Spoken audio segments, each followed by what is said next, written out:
Selamat datang di Villa Paradise, di mana semuanya nice. Formasi tendangan brutal. Jelasin dulu.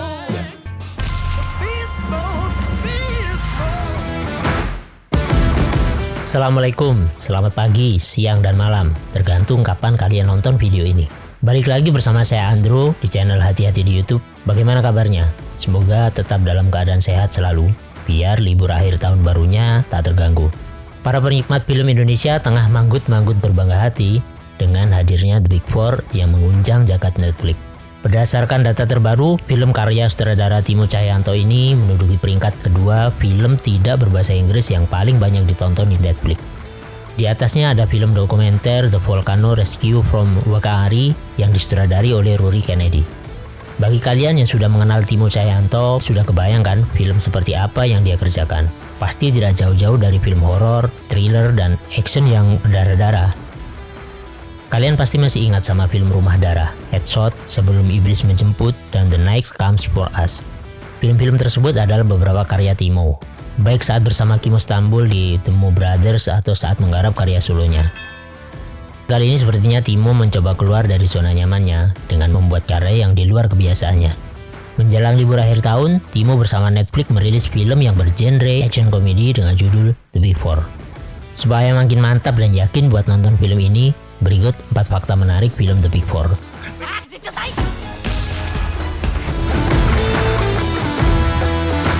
Film ini merupakan bagian dari proyek Waktu Netflix Indonesia. Beberapa waktu yang lalu, Netflix meluncurkan sebuah proyek untuk mengangkat karya-karya orisinil dari sinias-sinias Indonesia.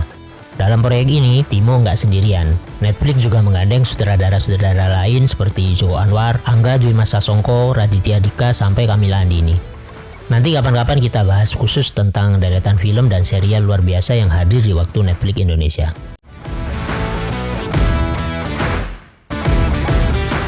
Film ini menjadi film action komedi Timo yang pertama. Sebelumnya dia pernah menjadi eksekutif produser di film Hit and Run.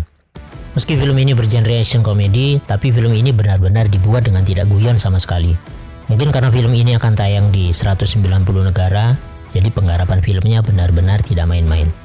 Bahkan untuk ukuran film action komedi di Indonesia, film ini sangat luar biasa.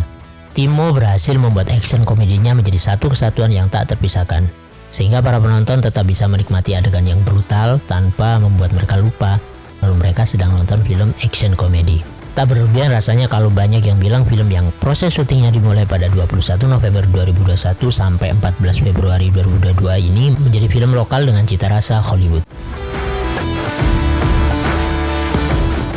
Timo Tjahjanto pernah mengatakan kalau dia pengen membuat film action komedi yang family friendly agar anaknya bisa ikut nonton.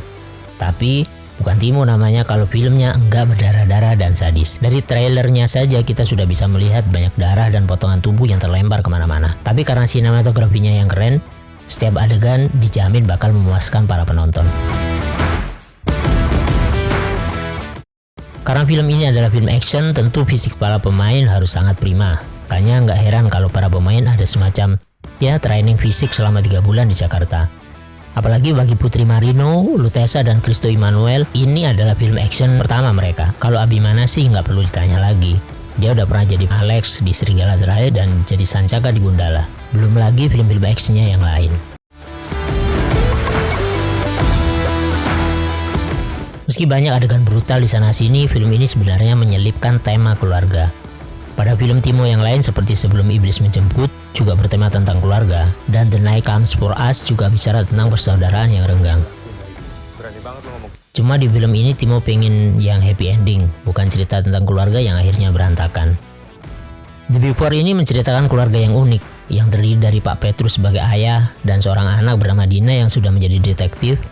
Selain Dina, Pak Petrus juga memiliki 4 orang anak angkat yang dilatih menjadi semacam agen pembunuh bayaran, tapi wabil khusus membasmi orang-orang yang jahat itu.